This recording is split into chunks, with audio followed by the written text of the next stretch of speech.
Hola a todos, bienvenidos a esta explicación visual que hemos diseñado muy especialmente para vosotros, los alumnos y profesionales del sector energético. Hoy vamos a destripar a fondo el capítulo 10 de nuestro material de referencia. Nuestro objetivo es entender el complejo ecosistema contractual de los proyectos fotovoltaicos a gran escala, los famosos proyectos Utility Scale. Cuando hablamos de Utility Scale, no estamos hablando de calderilla, hablamos de inversiones masivas, de cientos de millones de euros. A este nivel, no basta con tener los paneles de última generación o una radiación solar perfecta. ¿Qué va? La verdadera clave está en cómo estructuramos legal y financieramente todo este montaje para proteger semejante inversión. Y para arrancar, fijaos en esta metáfora que es sencillamente brillante. Un recurso solar perfecto, un terreno buenísimo y una ingeniería impecable no sirven absolutamente para nada si el sistema circulatorio contractual falla al mitigar el riesgo. Es así de claro. Si las arterias de este proyecto, es decir, sus contratos, tienen fugas, el proyecto sufre un auténtico infarto financiero y toda la viabilidad colapsa hacia la bancarrota, literalmente. Así que nuestra hoja de ruta hoy es súper clara y directa. Veremos 5 puntos. 1. El sistema circulatorio. 2. El contrato EPC y el riesgo de construcción. 3. El riesgo operativo y el contrato OEM. 4. El PPA. Y por último, la cadena de garantías. ¡Vamos a ello! Sección 1. El sistema circulatorio. Mitigación del riesgo del proyecto. Bueno, empecemos por establecer el papel fundamental que tienen estos acuerdos.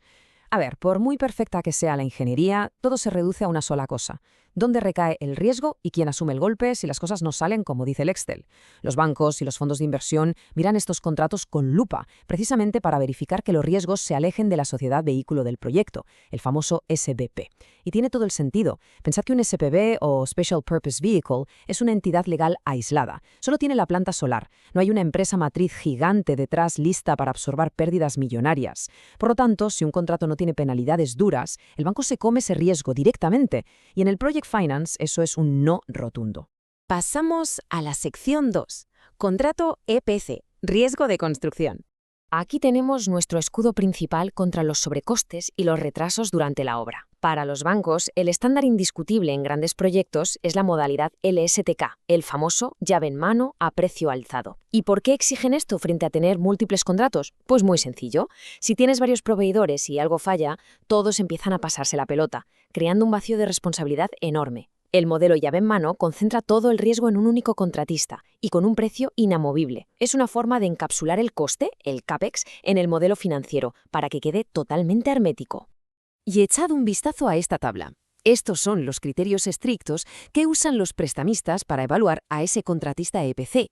Ojo al dato, porque priorizan muchísimo el historial demostrable, el track record, dándole un 30% del peso total. Al final, tu desempeño en obras complejas del pasado es el único predictor fiable de que no la vas a liar en el futuro.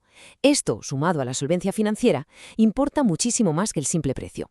Un contratista baratísimo pero al borde de la quiebra, bueno, eso es comprar papeletas para hundir el proyecto. Y claro, para no acabar en los tribunales, el alcance del trabajo tiene que estar detallado al milímetro, desde la ingeniería y las compras hasta la construcción. Pero quiero destacar la puesta en marcha y la famosa prueba del Performance Ratio, el PR. Para los que nos escucháis desde la ingeniería, sabéis que esto es sagrado. El PR compara la energía real que genera la planta con el rendimiento teórico máximo según el sol que recibe. Es, digamos, la prueba del algodón definitiva antes de entregar las llaves. Y si esa prueba del algodón sale mal, entran en juego las penalidades, los Liquidated Damages o LDs. Y cuidado, que es vital entender esto, no son una multa o un castigo, son matemáticas puras. Si la planta rinde un 1% menos de lo pactado, esa energía se pierde durante toda la vida del activo. Estamos hablando de 25 años seguidos perdiendo dinero.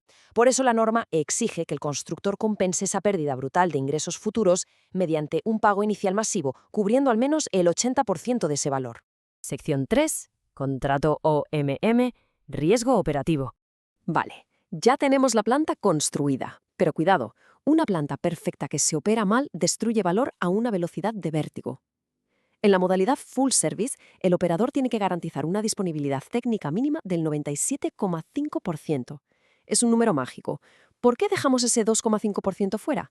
Pues para dar un margen realista al operador, para que haga el mantenimiento preventivo y asuma caídas de red sin castigarle injustamente. Ahora bien, si el sistema cae por debajo de ese límite, amigo, el operador paga de su bolsillo la energía no vendida.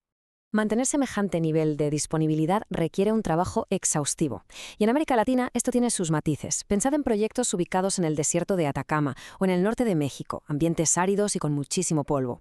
Ahí, el soiling, la acumulación de suciedad en los paneles, es un riesgo financiero gigantesco. Así que el contrato tiene que dictar exactamente y sin ambigüedades bajo qué umbrales técnicos y con qué frecuencia se van a lavar los módulos. 48 horas. El tiempo es oro. En la generación eléctrica, tener la planta parada es pérdida pura. Por eso, si se rompe algo mayor, como un inversor, el operador tiene un máximo de 48 horas para repararlo. Logísticamente, esto es un dolor de cabeza impresionante. Obliga al operador a tener repuestos carísimos almacenados allí mismo, en la propia planta, lo que llamamos el stock on site, solamente para poder cumplir con esta ventana de respuesta tan sumamente agresiva. En cuanto a los costes, para que os hagáis una idea, las tarifas de OEM en 2024 en la región se mueven entre los $8.000 y los $15.000 por megavatio al año. Pero ojo al detalle crucial, esta tarifa plana tiene que estar obligatoriamente indexada a la inflación, al IPC. O mejor dicho, si no la ajustamos cuando lleguemos al año 10 o 15, el coste de los operarios y los materiales se comería todo el margen.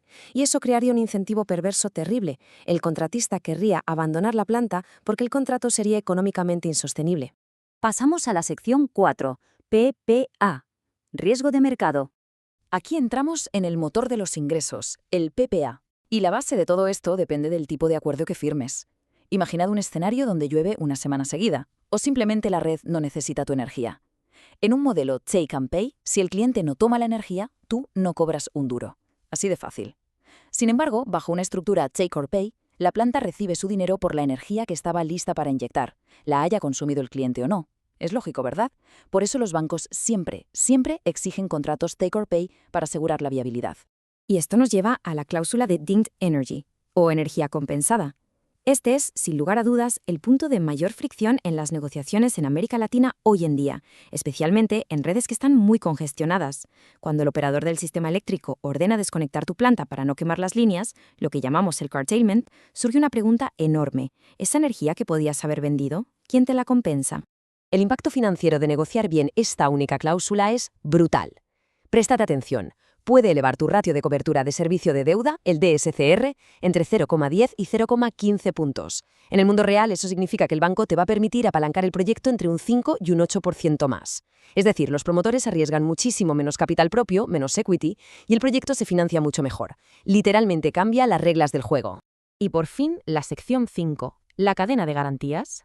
Fijaos cómo encaja todo el puzzle, porque esto es fascinante. No son contratos aislados. El proyecto es tan financiable como su eslabón más débil. A ver, el PPA te exige un volumen de energía súper específico. Para llegar a ese volumen, el equipo de O&M tiene que garantizar esa disponibilidad técnica del 97,5.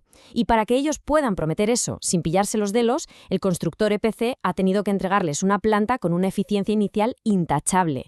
Todo tiene que formar un sistema matemático completamente coherente. Si un solo eslabón cede, todo el chiringuito se viene abajo. En este resumen vemos muy bien cómo van cambiando los mecanismos de riesgo a lo largo de la vida del proyecto.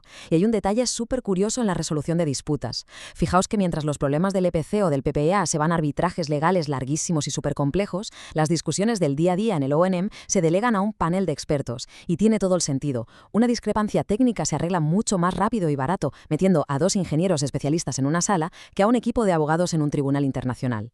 Y mucha atención a esto, especialmente los profesionales que los dedicáis a las auditorías técnicas. Durante la due diligence, los ingenieros independientes van a cazar cualquier discrepancia matemática. Imagina que tu modelo de Excel asume un rendimiento del 81%, pero resulta que tu contrato de construcción solo te avala un 80%. Tienes un 1% de riesgo financiero flotando en el aire totalmente descubierto. Os garantizo que un vacío así, por minúsculo que parezca, bloquea el cierre financiero al instante. Hasta que no se arregle en el contrato, el banco no suelta un euro. Para terminar, y viendo que las redes eléctricas son cada vez más complejas, os dejo con esta reflexión. ¿Estamos de verdad diseñando proyectos sólidos para generar energía de forma estable o simplemente estamos montando estructuras financieras de cristal que por casualidad usan paneles solares? Recordad, una anatomía legal débil destruirá la mejor ingeniería del mundo ante el primer bache técnico. Un diseño perfecto exige un blindaje contractual equivalente. Muchísimas gracias por acompañarnos en este recorrido por el capítulo 10. Ha sido un placer desgranar con vosotros la bancabilidad renovable.